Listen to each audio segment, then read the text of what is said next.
অহা 22 জুন তাৰিখে আমাৰ এইবেলিৰ অম্বুবাচী মহাযুগৰ প্ৰবৃত্তি হ'ব। ৰাতি 9:08:42 যোৱাত প্ৰবৃত্তি হ'ব। আমাৰ এটা পৰম্পৰা আছে, প্ৰবৃত্তিৰ পিছত 3 দিনলৈকে দেৱীৰ দুৱাৰ বন্ধ থাকে আৰু 3 দিনৰ পিছত অৰ্থাৎ চতুৰ্থ দিনা এইবেলি 26 তাৰিখে ৰাতিপুৱাই আমাৰ নিত্য পূজা লগতে দেৱীৰ স্নান পৰ্ব সমাপন কৰাৰ পিছত আমি তীৰ্থযাত্ৰীকৰণৰ দুৱাৰ পুনৰ মুকলি কৰি দিম। যিহেতুকে এই অম্বুবাচী মহাযুগত যথেষ্ট সংখ্যক ভক্ত, লাখ লাখ ভক্ত মা কামাখ্যাৰ দুৱাৰলৈকে আহে আৰু তেওঁলোকক আমি কি ধৰণে ব্যৱস্থাৱলী গ্ৰহণ কৰিব লাগে বা আমাৰ যিখিনি ব্যৱস্থাৱলী আমি ইতিমধ্যে প্ৰস্তুত কৰি থৈছোঁ সেইখিনি আমি এতিয়া আপোনালোকক বিতংভাৱে জনাম। আৰু এই সময়ছোৱাত অৰ্থাৎ মন্দিৰ খোলাৰ পাছত আমি এইবেলিও 26 তাৰিখ আৰু 27 তাৰিখে কোনো ধৰণৰ VVIP দৰ্শনৰ ব্যৱস্থা নাথাকিব। আমাৰ যিটো নিয়মাৱলী অনুযায়ী 501 টকাৰ টিকেট সেইটো বন্ধ থাকিব। অকল সৰ্বসাধাৰণ যাত্ৰীয়ে আমাৰ বংশীবাগান ফিল্ডত, পশ্চিম চাইডৰ বংশীবাগানৰ ফিল্ডত তাতে আমাৰ টোকেন নাম্বাৰ টিকেট দিয়াৰ ব্যৱস্থা কৰিব আৰু তাৰ পৰা সংগ্ৰহ কৰি আহিয়ে তেওঁলোকে দৰ্শনৰ ব্যৱস্থা গ্ৰহণ কৰিব পাৰিব।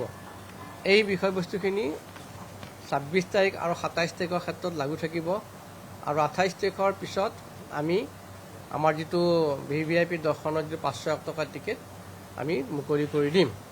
তাৰোপৰি আমাৰ 21 জুনৰ পৰা 30 জুনলৈকে ভিৰৰ প্ৰতি লক্ষ্য ৰাখি, যিহেতুকে অম্বুবাচী মহাযুগৰ আগত যথেষ্টখিনি ভক্ত ভিৰ হয়, ভিৰৰ প্ৰতি লক্ষ্য ৰাখি আমি VVIP দৰ্শন ইতিমধ্যে আমি জিলা প্ৰশাসন পৰা আদি কৰি সচিবালয়, গভৰ্ণৰ হাউচ যিবিলাকৰ পৰা আমাৰ VVIP দৰ্শন কৰিবলৈ আহে তেওঁলোকক আমি ইতিমধ্যে পত্ৰযোগে জনাইছোঁ।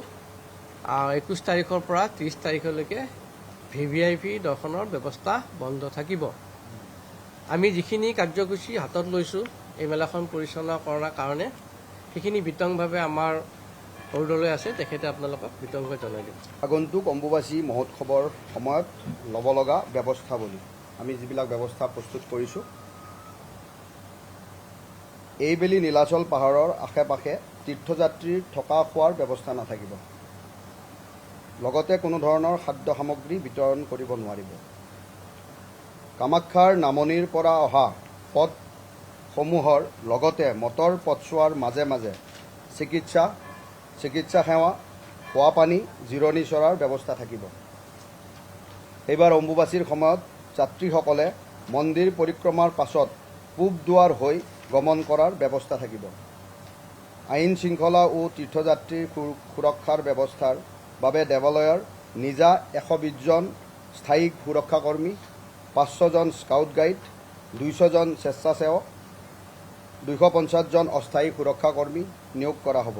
ইয়াৰ উপৰিও দেৱালয়ৰ চৌপাশে 500 CCTV কেমেৰা স্থাপন কৰা হৈছে। ইতিমধ্যে দেৱালয়ৰ নিজা 300 জন চাফাই কৰ্মীৰ উপৰিও 200 জন অস্থায়ী চাফাই কৰ্মী নিয়োগ কৰা হ'ব। 26 জুন তাৰিখে দেৱীৰ দৰ্শনৰ বাবে সমাবেত হোৱা দৰ্শনাৰ্থীৰ সুবিধাৰ্থে বংশীবাগানত অস্থায়ী জিৰণি চৰা, চিকিৎসা সেৱা, প্ৰস্ৰাৱগাৰ, খোৱা পানীৰ ব্যৱস্থা কৰা হৈছে। উক্ত স্থানত 26-27 তাৰিখৰ দৰ্শনৰ ক্ষেত্ৰত ক্ৰমিক নম্বৰ টোকেন দিয়াৰ ব্যৱস্থা থাকিব। সেইদিনাৰ দৰ্শনৰ ব্যৱস্থাৰ কাৰণে টোকেন দিয়া যাব। অম্বুবাচী উপলক্ষে সেৱা আগবঢ়োৱা সংস্থাৰ সদস্যসকলৰ বাবে দেৱালয়ৰ তৰফৰ পৰা খাদ্যৰ ব্যৱস্থা কৰা হৈছে। তেওঁলোকে ইয়াতে সকলো ধৰণৰ খাদ্য সামগ্ৰী তেওঁলোকে পাব। যোৱা বছৰ হোৱা ভক্তৰ ভিৰৰ প্ৰতি লক্ষ্য ৰাখি নিশা 6 বজা পৰ্যন্তহে ভক্তসকলে নীলাচল পাহাৰৰ প্ৰৱেশ কৰিব পাৰিব। পুনৰ ৰাতিপুৱা 5 বজাৰ পৰা প্ৰৱেশ কৰিব পাৰিব। এই ক্ষেত্ৰত ৰাইজৰ সহায় সহযোগিতা কামনা কৰা হ'ল। এইটো এটা ডাঙৰ সদায় প্ৰশ্ন আহি থাকে যে যেতিয়া 6 বজাৰ পিছত মানুহবিলাক যেতিয়া ৰৈ থাকে তেওঁলোকে ওজৰ আপত্তি কৰে, কিন্তু এইটো বুজিব লগা কথা যে যদি আমি 6 বজাত বন্ধ নকৰোঁ তেতিয়াহ'লে মন্দিৰ আমি 1, 2, 3টা বাজি যায়, তেতিয়া আমি চাফা কৰাৰ কাৰণে আমি সময় নাপাওঁ। আমি GMCও যেতিয়া চাফা কৰে গোটেই ৰাস্তাটো তেতিয়া এই সময়খিনি তেওঁলোকক লাগে, সদায় দিগদাৰী হয়। যোৱা কেইবা বছৰো যেতিয়া এনেকুৱা হৈছিল ৰাতি মানুহ আহি আছিল তেতিয়া বহুত অসুবিধাৰ সন্মুখীন হৈছিলোঁ আমি। গতিকে সেইবাবে আমিও অনুৰোধ জনাইছিলোঁ আৰু তেওঁলোকেও বেয়া পাব নালাগে যিবিলাক 6 বজাৰ পিছত আহে, কাৰণ এইটো কৰিব লগা হৈছে ভক্তৰ কাৰণে।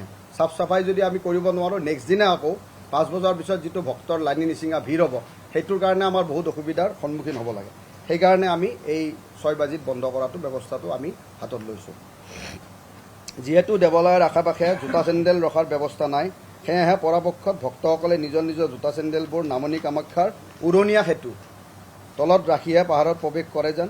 অন্যথা জোতা চেণ্ডেল ঘূৰাই নোপোৱাৰ বাবে দেৱালয় কৰ্তৃপক্ষ বা প্ৰশাসন জগৰীয়া নহ'ব। কাৰণ এইটো আপোনাৰ জোতা চেণ্ডেলৰ কথা আপোনালোকে জানেই, প্ৰত্যেকবাৰে হাজাৰ হাজাৰ জোতা চেণ্ডেল আপোনাৰ পেলাই দিয়া যায়। গতিকে আমিও নিবিচাৰোঁ যে ভক্তৰ এনেকুৱা ধৰণৰ এটা লছ হওক বা তেনেকুৱা ধৰণৰ হওক। গতিকে আমি বিচাৰোঁ যে সকলোৱে জোতা পিন্ধি নহাটোৱেই ভাল। আৰু সেইবাবে আমি কিছুমান যেনেকৈ আমাৰ বয়সস্থ মানুহ আছে বা বেবী আছে, ইনফেণ্ট আছে, বা তাৰপিছত আমাৰ গৰ্ভৱতী মহিলা আছে, তেওঁবিলাকক আমি জনাব বিচাৰোঁ যে তেওঁলোকে নাহিলেই ভাল। কাৰণ তাতে থাকিও, ঘৰত থাকিও প্ৰাৰ্থনা কৰিলে মাৰ প্ৰাৰ্থনা শুনিব আৰু আশীৰ্বাদ দিব। তেওঁলোকে যদি নহাকৈ থাকে খুবেই ভাল হয়। যিহেতুকে এটা ষ্টাম্পিডৰ নিচিনা ছিটুৱেশ্যন হয়, এই ছিটুৱেশ্যনত এই বয়সস্থ মানুহখিনি বহুত অসুবিধা হয়, তেওঁলোকে ওলাই যোৱাৰ কাৰণে বহুত অসুবিধা হয়। গতিকে তেওঁলোকে যদি নাহি তাতে ঘৰতে প্ৰাৰ্থনা কৰে খুব ভাল হয়। অম্বুবাচীৰ কেইদিনত কামাখ্যাৰ সমাগম হোৱা প্ৰচণ্ড ভিৰৰ প্ৰতি লক্ষ্য ৰাখি কণ কণ শিশু, গৰ্ভৱতী মহিলা, বৃদ্ধ বা অসুস্থ ব্যক্তিক পৰাপক্ষত অহাৰ পৰা বিৰত থাকিবলৈ বিনম্ৰভাৱে অনুৰোধ জনালোঁ। আপুনি বিচৰা বাতৰি পাব কেৱল নিউজ 18 এপত।